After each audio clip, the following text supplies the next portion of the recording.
Balıkesir'de aynı adı taşıyan iki köy olduğunu biliyor muydunuz?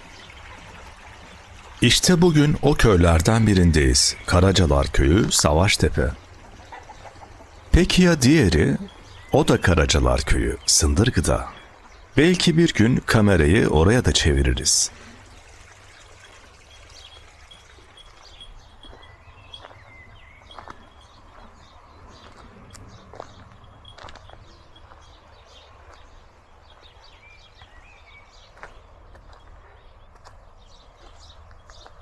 Burası geçmişin göçebe adımlarını, Yörük kültürünün yerleşik hayata geçiş hikayesini barındıran bir toprak parçası. Sokaklarındaki sessizlik, yüzyıllar boyu süren bir göçün nihayet durduğu yeri fısıldıyor. Nüfus olarak dışarıya, özellikle Soma, Savaştepe merkez ve İzmir'e göç vermiş olduğundan genellikle yaş almış nüfusun yoğunlukta olduğu sakin bir yapıya sahiptir.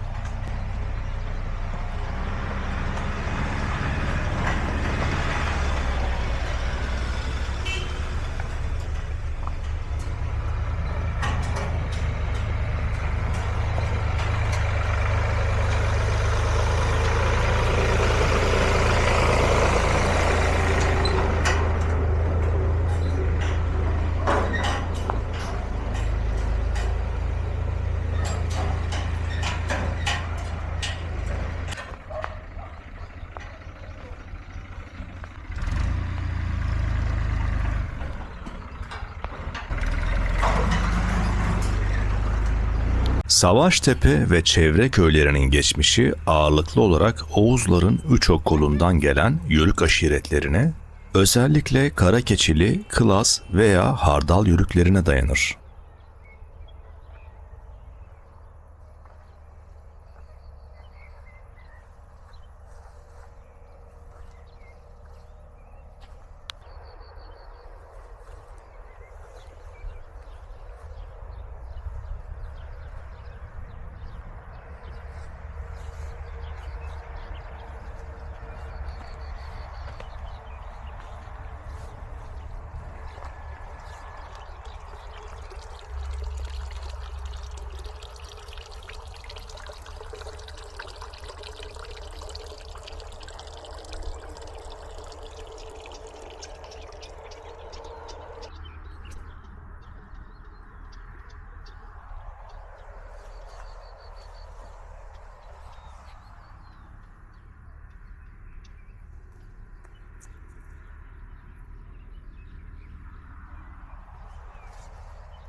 Bir yerlerden çok güzel bir kuş sesi geliyor. Onu daha iyi duyabilmek için farkında olmadan sese doğru adımlıyorum.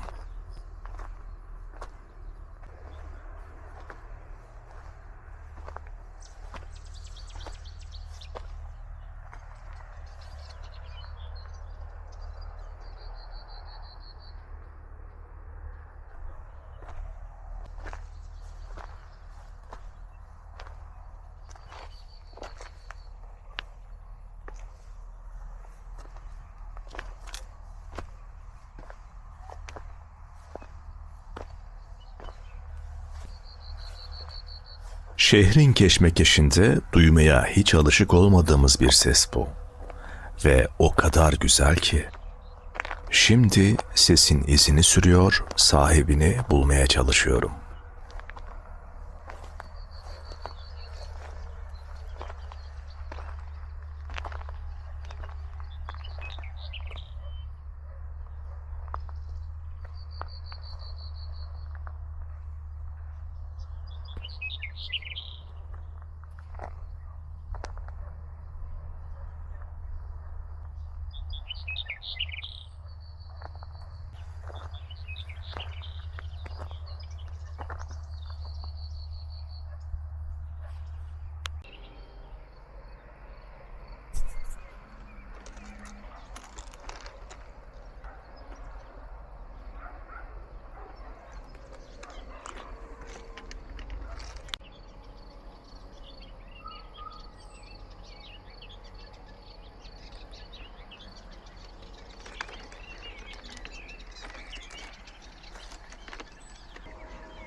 Şimdi adımlarımızı biraz yavaşlatıp köyün sakinlerine kulak verelim.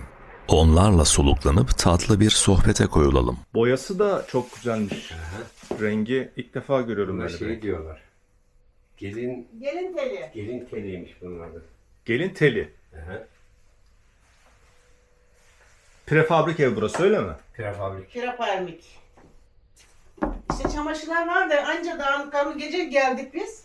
İzmir'deydik biz de. Ha. Bir haftadır oradaydık. Hem anneler günü var hem böyle düğün bayram vardı komşularda. Vallahi yaprak var ya, onları çekmeseydik. Olsun ya, ne İzmir'e olacak? gelirken yaprak getirdim de. Vay be, çok güzel manzara. Çok iyi yapmışsınız bence bu evi almakta ya. Ya yerimiz Müthiş çok ya. çirkindi ama zamanla 1-2 sene sonra daha bir değişik bir ev olabilir. Daha yapılacak çok işi var ya. Daha çok işimiz çok. Ne kadara mal oldu bu ev şimdi size? Vallahi 2 milyonu geçti bu.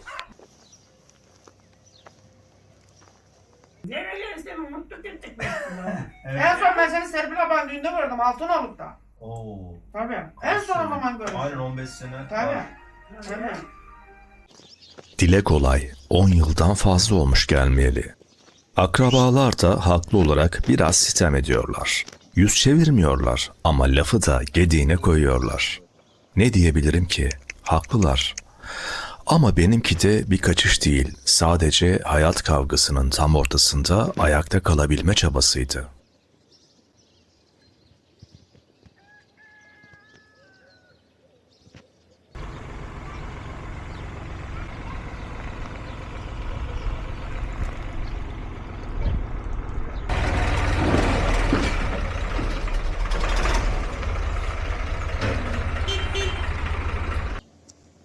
Taş duvarların ardında saklı kalmış hikayeler bizi geçmişin o tanıdık, o yalın kokusuna doğru çağırıyor.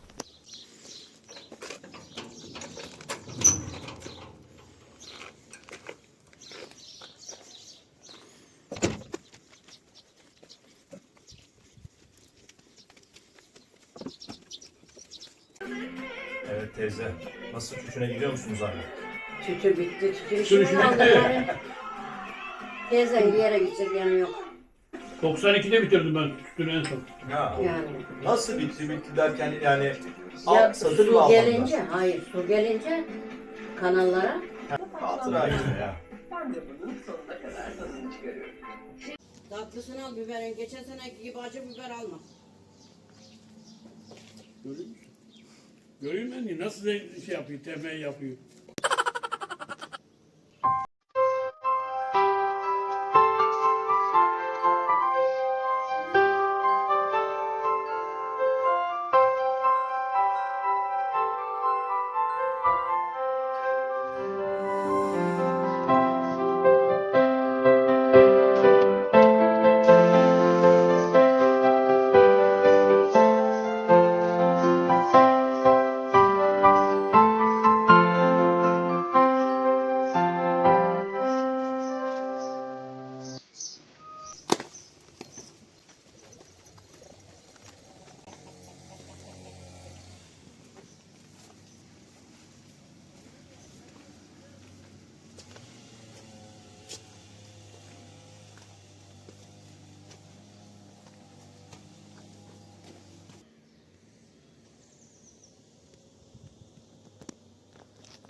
Görüntülerde yer alan o beyaz sıvalı, altı taş, üstü kerpiç veya ahşap yapılar sadece eski evler değildir. Bölgenin doğayla nasıl uyum içinde yaşadığının kanıtıdır. Taşın soğukluğuyla toprağın sıcaklığını birleştiren bu evler sadece insanları değil, yaşanmışlıkları da saklıyor. Şimdi birçoğu boş kalmış olsa da duvarlarındaki her çatlak buranın göç dalgalarına direnen hafızasını oluşturuyor. Karacalar geleneksel köy mimarisini kısmen koruyan yerlerden biridir. Eski evlerin yapımında bölgeden çıkarılan doğal taşlar ve kerpiçler kullanılmıştır.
Balıkesir'in engebeli coğrafyasında göçün izlerini hala taşıyan bu Yörük köyünde zaman şehirdeki gibi telaşla akmıyor. Burada hayat bir çeşmenin suyu gibi sakin, ağırbaşlı ve kendi ritminde ilerliyor.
Spa dedikleri şey bu mu?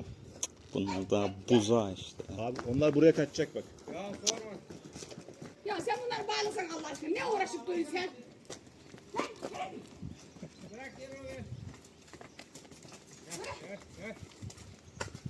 Dur. Oh.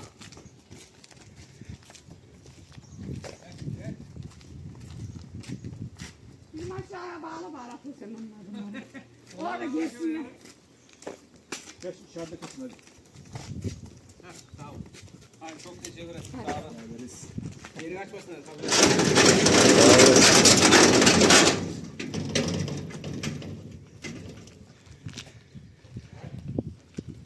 Köye de bir faydamız oldu yani.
Bu köye toplu taşımayla ulaşmak için önce Balıkesir Otogarı'na geliyorsun. Buradan Savaştepe Otogarı yönüne giden minibüs veya ilçe otobüslerine biniyorsun. Daha sonra Karacalar hattında çalışan köy minibüsleriyle köye geçiliyor. Köy ilçe merkezine yaklaşık 6 kilometre uzaklıkta. Trenle gelmek isteyenler için de güzel bir seçenek var. Çalıköy istasyonunda indikten sonra kısa bir yürüyüşle Karacalar köyüne ulaşabilirsiniz. Çünkü köy istasyona oldukça yakın bir konumda bulunuyor. Peki istasyonun adı neden Karacalar değil de Çalıköy? Bu demiryolu hattı Osmanlı döneminde 1912 yılında Fransızlar tarafından inşa edilmiş, Fransız mühendisler istasyon noktalarını belirlerken o dönem bölgenin en bilinen noktasını, ana yol ayrımını ya da lojistik olarak daha merkezde kabul edilen yerleşimini baz alırlardı. Çalıköy o yıllarda çevre köylerin yollarının birleştiği daha merkezi bir konumda olduğu için istasyon binası fiziken Karacalar arazisine yapılsa bile adı haritaya Çalıköy olarak işaretlendi.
Merhaba nine.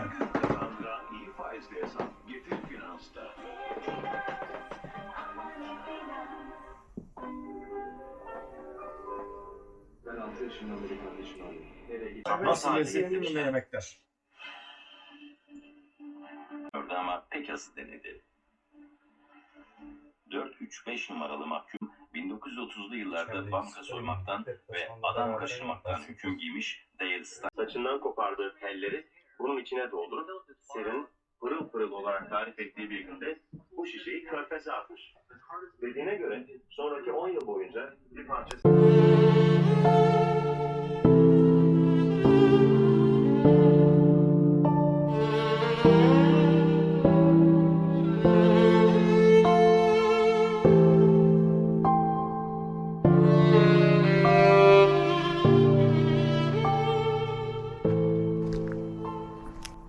Ayakkabı giyiyorum lan diye. Olsun ya.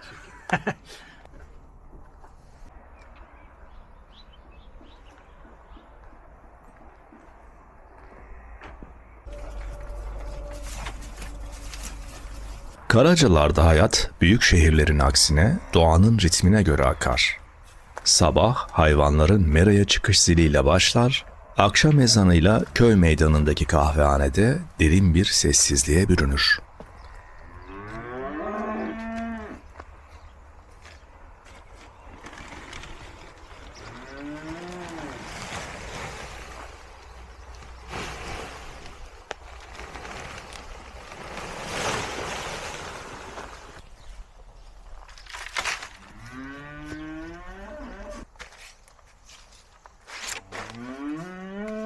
Bu talaş mı diyeceğim ama talaş değildir bu herhalde. Silaj.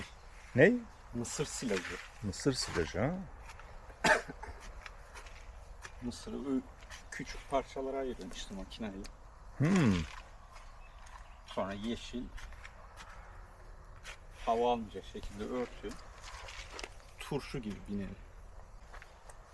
Hava almadan kapatıyorsun üstünü, sıkıştırıp turşu oluyor.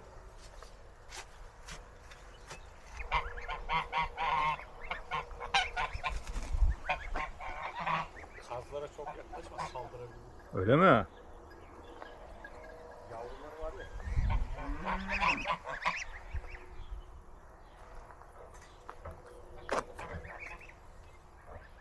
Tavuk da geldi vallahi. Ne oluyor burada dercesine.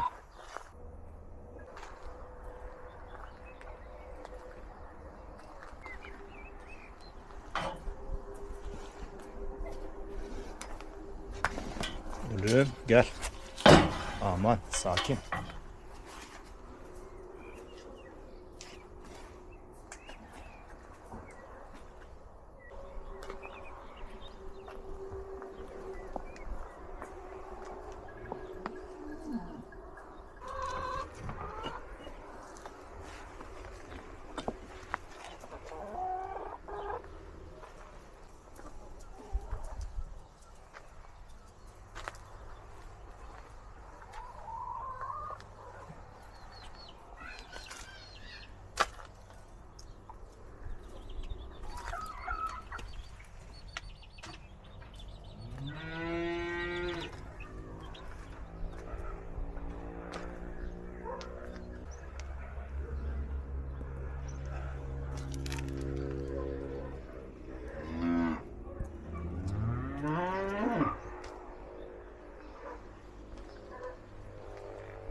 Yaş kaç oldu Murat şimdi? 29. Hadi ya. Maşallah.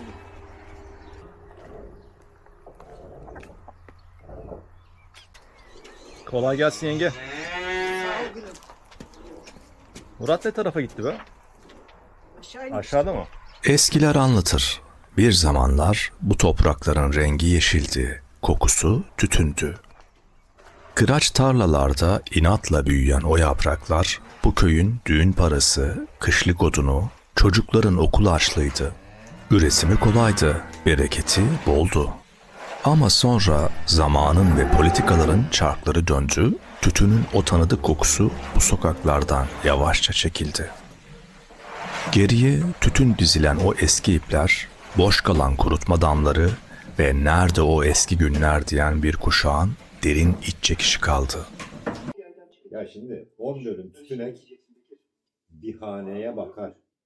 10 dönüm ne ekersen ek, hangi ürün ekersen ek, onun geliri seni yarım sezon bakmaz. Tütün para etmeyince köyün gençleri tarlada gece yarısı tütün kırmak yerine Soma'daki maden ocaklarına, Savaştepe merkezdeki işlere veya İzmir gibi büyük şehirlere göç etmeye başladı. Köyde tütün ekecek insan gücü kalmadı. Geride kalan yaşlı nüfussa haklı olarak bu ağır işçiliğin altına tek başına giremedi. Tütün bu toprakların hem en büyük zenginliği hem de en zahmetli hikayelerinden biridir. Yaşlıların eskiden bakımı ve üretimi çok kolaydı, parası da iyiydi diye özlemle anması çok doğal. Çünkü tütün kıraç ve susuz topraklarda bile inatla yetişen, köylünün başka hiçbir şey ekemediği tarlayı altına dönüştüren bir bitkiydi. Ektikten sonra kendi kendine büyür, su istemez, naz yapmazdı. Ancak o dönem kolay gelen kısım aslında bitkinin doğasıydı. İşçiliği ise tam bir insanüstü emek isterdi.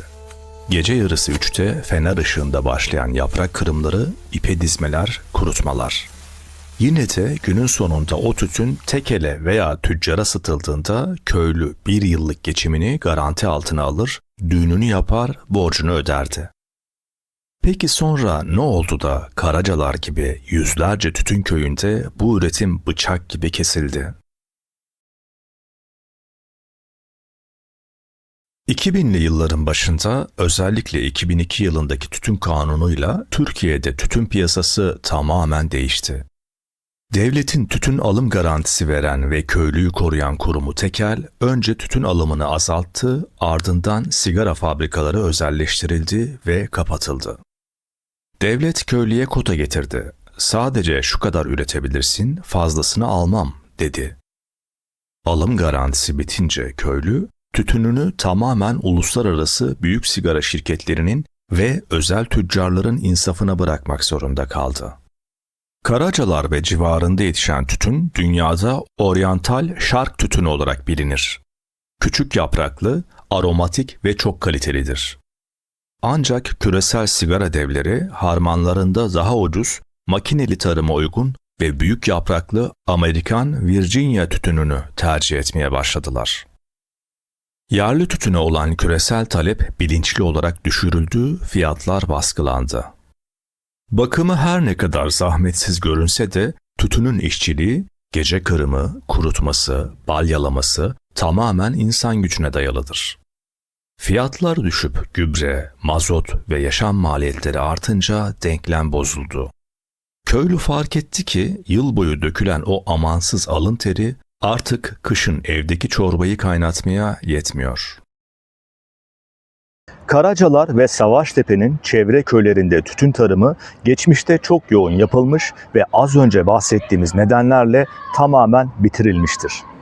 Devletin tarım politikaları köylüyü tütünden koparırken geride kalan bazı üreticiler bu dönüşümün ve uğradığı haksızlığın farkında olacak bir bilince sahipti. Bu bilinç Cumhuriyet'in kırsal kalkınma projesinin bölgeye vurduğu o büyük mühürle doğrudan ilişkiliydi. Cumhuriyet bu köylere sadece tütün satarak kalkınmayı değil, kendi kaderini tayin edecek bir eğitimi de götürmüştür. Bu mirasın adı Savaştepe Köy Enstitüsü. Zamanında tütün yaprağı tutan eller, yanı başlarındaki bir irfan yuvasından yayılan ışıkla çoktan aydınlatılmıştı. Bölgeyi bir kültür havzasına dönüştüren o yer. Karacalar ve çevresindeki köyler, Türkiye'nin ilk köy enstitülerinden biri olan Savaştepe Köy Enstitüsü'nden yetişen öğretmenlerin, ziraatçıların ve marangozların taşıdığı modern eğitim anlayışından doğrudan etkilenmiştir. Bölgedeki yaşlı nüfusun konuşma tarzındaki o düzgünlük, okuma yazmaya duyulan derin saygı ve tarımdaki bilinçli üretim, aslında bu enstitü mirasının çevre köylere sızmış birer yansımasıdır. Savaştepe Köy Enstitüsü'nün temeli 1938 yılında Manisa Horozköy'de açılan eğitmen kursuna dayanır. Kurum 1940 yılında Savaştepe'de köy enstitüsü olarak yeniden yapılandırılmış, Balıkesir köylerinden seçilen öğrencilerle eğitim faaliyetlerini sürdürmüştür. Yaklaşık 12 yıllık süreçte 141'i kadın, 1030'u erkek olmak üzere toplam 1171 öğretmen yetiştirmiştir. Fotoğrafta yan yana dizilmiş bu adamların önünde duran bavullar alelade birer çanta değildir. O dönem okuma yazma bilsin diye askerliğini onbaşı veya çavuş olarak yapmış köy gençleri eğitmen kursuna alınır, tarım ve marangozluk gibi pratik eğitimler verilirdi. Fotoğraftaki o tahta bavulların her birini eğitmenler kendi elleriyle marangozluk dersinde yapmışlardır. İçinde ise kıyafetlerinden ziyade köylere götürecekleri kitaplar, tebeşirler ve tarım aletleri vardı. İşte bu fotoğraf eğitmen kurslarından birinin mezuniyet anıdır. Yani bu insanlar 6 ay sonra kurulacak olan Savaştepe gibi köy enstitülerinin ilk harcını karacak, köylere ışık götürecek ilk öncü kadrodur. Savaştepe Köy Enstitüsü, Cumhuriyet'in kırsal kalkınma projesinin en önemli eğitim kurumlarından biriydi. Sadece öğretmen yetiştiren bir okul değil, aynı zamanda köy yaşamını dönüştürmeyi hedefleyen bir üretim ve kültür merkeziydi. Burada öğrenciler yalnızca akademik dersler görmüyordu. Eğitim modeli, iş içinde eğitim anlayışına dayanıyordu. Yani öğrenciler tarım yapıyor, hayvancılıkla ilgileniyor, bina inşa ediyor, marangozluk ve demircilik öğreniyor, müzik ve halk oyunlarıyla kültürel eğitim alıyordu. Birçok okul binası, atölye ve üretim alanı öğrencilerin emeğiyle yapılmıştı. Bu yüzden köy enstitülerinde üreten okul anlayışı hakimdi. Savaştepe'de yetişen öğretmenler daha sonra Balıkesir'in ve Ege'nin pek çok köyüne dağıldı. Gittikleri yerlerde modern tarım yöntemleri öğrettiler. Okuma yazma seferberlikleri yürüttüler. Tiyatro ve müzik çalışmaları yaptılar. Köylerde sosyal hayatı canlandırdılar. Bu nedenle Savaştepe ve çevre köylerde bugün bile köy enstitüsü kültürünün izlerine rastlamak mümkün. 1954 yılında köy enstitülerinin kapatılmasıyla birlikte okul farklı eğitim kurumlarına dönüştürüldü. Ancak bina ve kampüsün bazı bölümleri günümüze kadar ulaşabildi. Kurumun mirası hala Türkiye eğitim tarihinin en önemli deneyimlerinden biri olarak görülüyor. Küreselleşme diyerek bizim köy enstitülerimizi kapattılar. İnsanlık tarihinin en muhteşem eğitim ve kalkınma projesi. Amerika'dan geldi adam, köy enstitülerini tetkik etti burada ve gördü bunun Türkiye'yi nereye götüreceğini. Bunları yok edeceksiniz dediler. Bu istek geldiği zaman bizi yönetenler bunun ne olduğunu, bizi nereye götüreceğini anlamadılar. Ve köy enstitülerini kural iradeye kapattırdılar. İnönü'yü buna alet ettiler. Dediler ki Türkleri böyle bir projeden vazgeçirmenin tek yolu var. Dini kullanacaksınız. Allah ile aldatma. Ne dediler biliyor musunuz? Siz Müslümansınız. Burada kız erkek birlikte. Bu nasıl iştir? Burası komünist bir ülke. Buradan komünist yetişir dediler. İşte o psikolojik savaş dediğim oydu. Toprak reformunu durdurmak için de aynı oyunu oynadılar. Anlayacağımız tütüncülük bitti. Köy enstitüleri kapatıldı. Toprağa işleyen yerli üretim fabrikaları, köylüyü koruyan kooperatifler birer birer elden çıkarıldı. Aslında bu topraklarda sadece bir bitki ya da bir okul tarihe karışmadı. Mustafa Kemal Atatürk'ün vizyonuyla ilmek ilmek örülen, o kendi kendine yeten, üreten, onurlu ve bağımsız Türkiye ideali o gittikten sonra adım adım rüzgara savruldu. Bir fırtına tuttu bizi deryaya kardı. O bizim kavuşmalarımıza yarim mahşere kaldı. O bizim kavuşmalarımıza yarim mahşere